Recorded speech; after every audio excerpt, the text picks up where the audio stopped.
Many of my clients are transitioning to a full-time board portfolio. They are becoming full-time board directors. They might have had a very successful corporate life. They've operated in the C-suite, and they're now pursuing a board director career.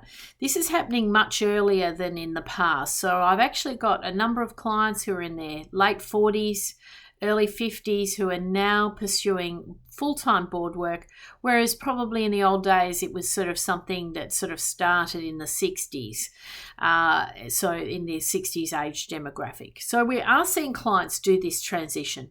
First year is always a bit of a challenge because you've got to get a couple of sort of small stepping stone board roles onto the CV to get the traction. But within 12-24 months, we are seeing executives who are developing a full-time board portfolio, and that might mean that they're on 2 or 3 quality non-executive directorships where they're being paid for their board services.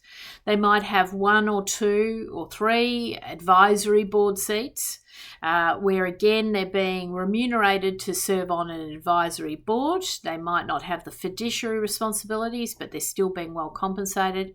And then finally, we have clients who also in the mix might still have a consulting practice or an advisory practice that complements that board work.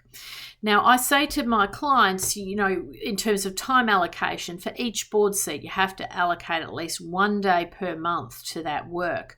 Sometimes you might have to allocate 1 day per week to that work, depending on how complex that particular board appointment might be. But generally speaking, if you had a portfolio of activity, you're probably working 3 or 4 days per week versus in a full-time executive role, you'd obviously be working 5 days a week.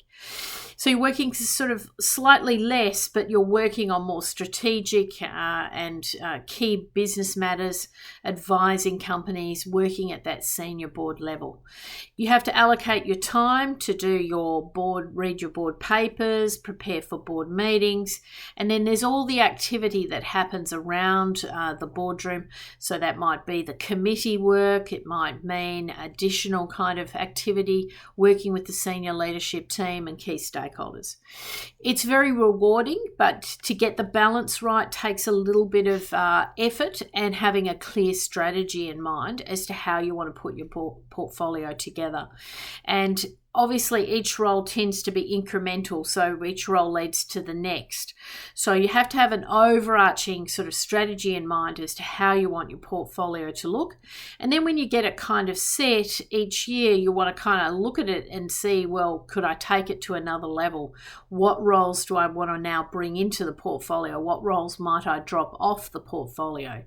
And obviously, many of my clients still want to maintain quite, good levels of income in their later years, and so that is often also a factor.